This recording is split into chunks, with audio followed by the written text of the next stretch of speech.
Good morning, everyone. Welcome to Old Vine Zen. I am Jan, and it's early, but not too early. You can see it's light out. So I debated on whether I would tell this story or not, and I debated over and over, so I'm just going to tell it. What difference does it make, right? So years ago, I followed this man on YouTube, and he was a doctor down south. He was a surgeon, and he came down with cancer. And I started to follow him because he was approaching his cancer in a little bit different way. Although he used Western medicine, he went through chemo, he approached his cancer in a loving way. So he saw his cancer as part of his body that was attacking itself, attacking him. And he surrounded himself with, and his cancer, with love. So when he went into treatment once every 2 weeks, he would even go as far as placing his hand on the machine that was delivering his chemo and thank and give thanks for whoever developed it and whoever the scientists that came up with the medicine. And he would thank profusely the nurses and the nurses' aides, everybody that was helping him through this to bring his body back in harmony, working together. And he believed, he followed shamanism. He was a shaman. And I didn't even know what shamanism was or what it entailed, but it so fascinated me, his approach to his illness, that I started to research it, shamanism. And I didn't just read a paper or two about it. I really researched it and studied it for months and months just to kind of understand shamanism. And it's a fascinating belief, it's a fascinating field of shamanism. So very quickly, basically, they believe in a multi-layered world. They believe that everything is interconnected, much like the Eastern philosophies, Buddhism, that everything is interconnected on this earth, everything.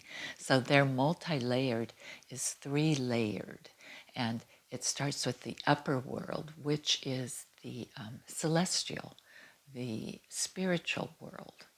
And then the middle world is the earthly realm in which we reside right now.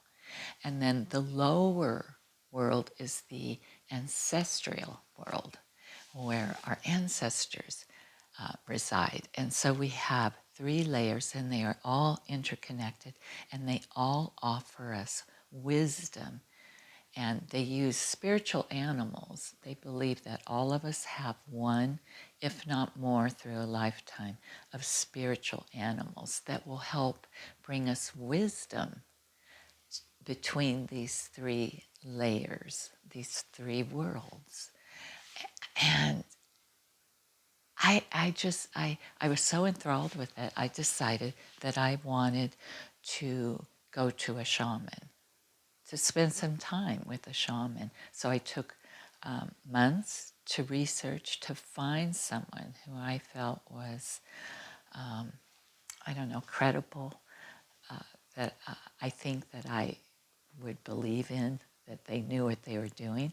And so I set up an appointment, and one cloudy, rainy, spooky day, I set out for my appointment, and I had to travel. It was hours of travel, and I came upon her. It was a woman, her door, and I knocked, and it was just this little A-frame home that was in the middle of the woods. It was just kind of spooky. I was scared, actually.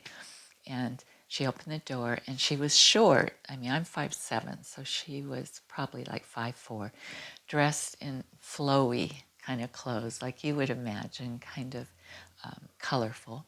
And with this kind face and these really dark eyes, she invited me in to her home, which was just this little A-frame, all one room, but big, but one room. And we sat down. She offered me tea, and I said, yes, of course. And so she made tea, and I was a little hesitant because I knew that shamans sometimes use these medicinal, from plants to go on some trips, right, in your head. And so I thought for a minute, I thought, she's going to drug me and I'm going to go on some weird trip. But she didn't. And I thought, stop being silly. She's not going to do that. But I did watch her make the tea because that's just who I am. So we sat and talked just for a little bit about her and about shamanism and blah, blah, blah. And then she led me over to a corner by a wood stove.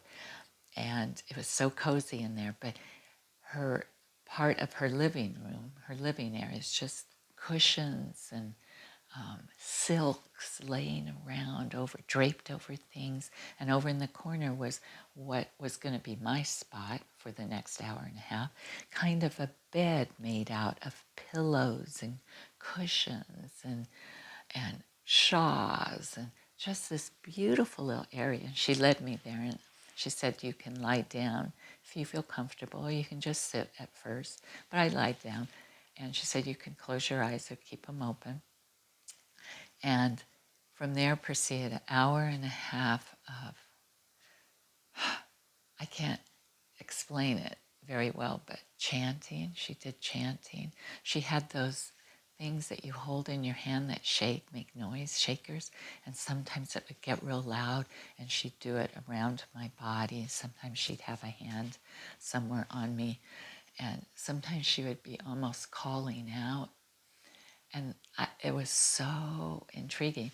And then it got silent. And then she said to me, you have a hole in your soul. And I didn't burst out crying, but the tears started to come out of my eyes. And because I knew I had a hole in my heart. She called it my soul. But I did, from trauma, from heartbreak. And she said, just be calm. And I didn't know what she was doing at that time, but later she showed me, she gave me the tools she used symbolically, but she sewed up the hole in my soul.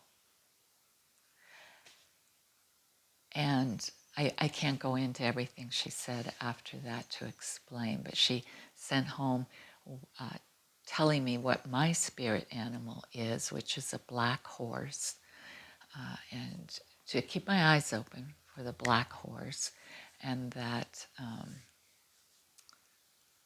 all I can say is ever after that, I felt different. Now, for the days later and months and years later, it's been different for me. Now, I can't tell you that it was because of what she did. It might be just because I felt like somebody knew my pain. Maybe that was it. But I felt different, almost as if that hole had been sewn up, that everything was okay, even though the pain is there and the scar will forever be there from a broken heart. But I felt okay with it. And so there were two lessons I've learned from that whole experience that I'd like to share with you. It might not make any difference to you, but I want to share it with you because that's what the Buddha said to do. Share, share.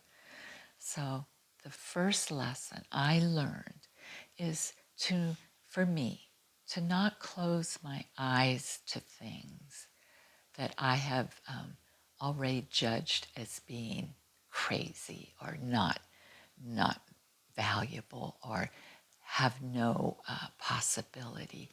Don't close your eyes, Jan. I'm not telling you this. Don't close your eyes, Jan. Don't just check it off as a wacky thing. Investigate things. We think we know everything. We don't. So that was the first lesson. Investigate. It doesn't mean you have to go for it or fall for it or believe it, but look into it. Okay, that was the first lesson. And the second lesson is,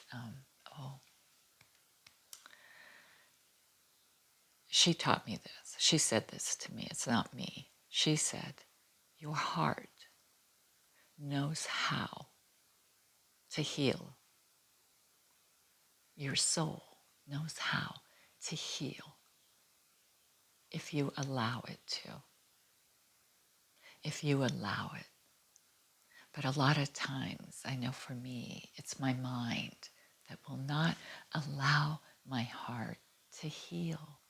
It holds on to that pain, that suffering, because you're fearful, or, for me, you're afraid. And so the heart never heals. I didn't allow it to. Your heart knows how to heal. So our meditation this morning, I'm going to share with you a poem. And maybe you could sit back, close your eyes, and hear the words about a broken heart. So relax, get comfortable. I'm sitting on the floor. I'm in my bedroom by the open window. Close your eyes, relax, roll your shoulders back. Take a deep breath in. Just settle in.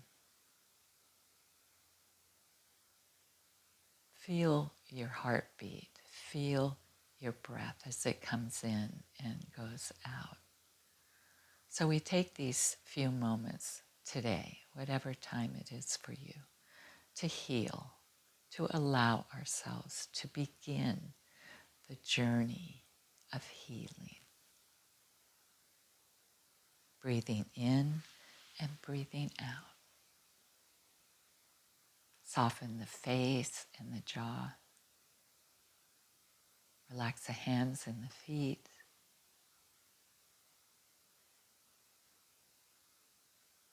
Allow yourself to just be here for these few moments.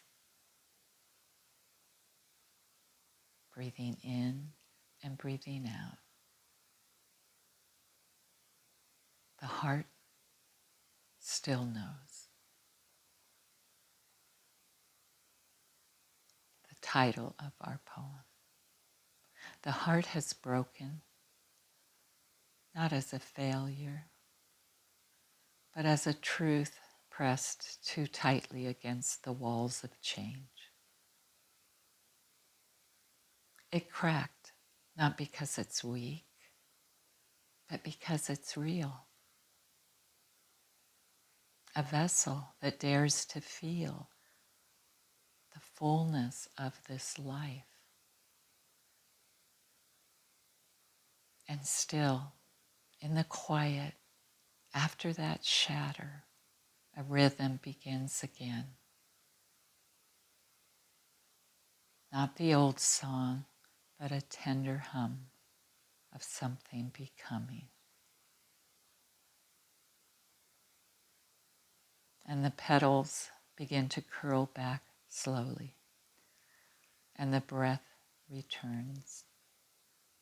A warmth stirs where the ache once lived. And you know, somehow, not as a belief, but as a knowing, that even now, the heart still loves. Even broken, the heart still knows how to heal.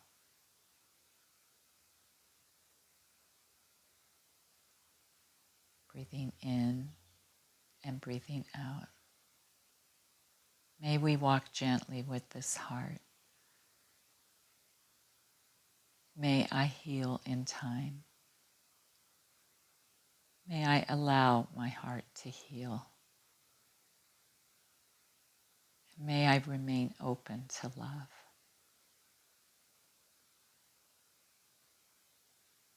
Breathing in and breathing out, we remember the words of the Buddha.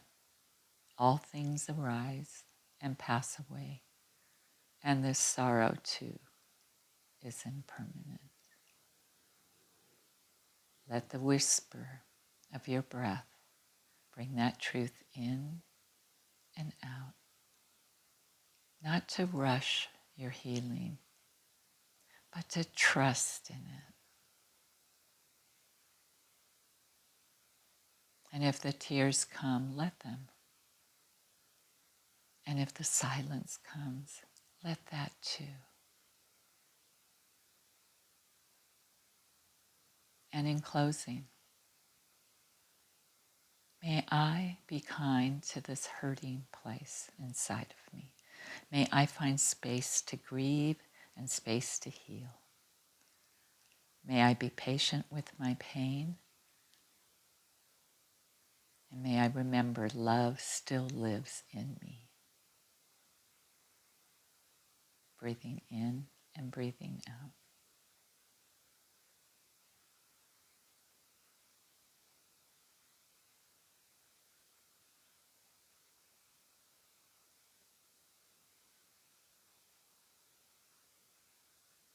And now we will close our meditation for this day. You slowly bring yourself back to where we began.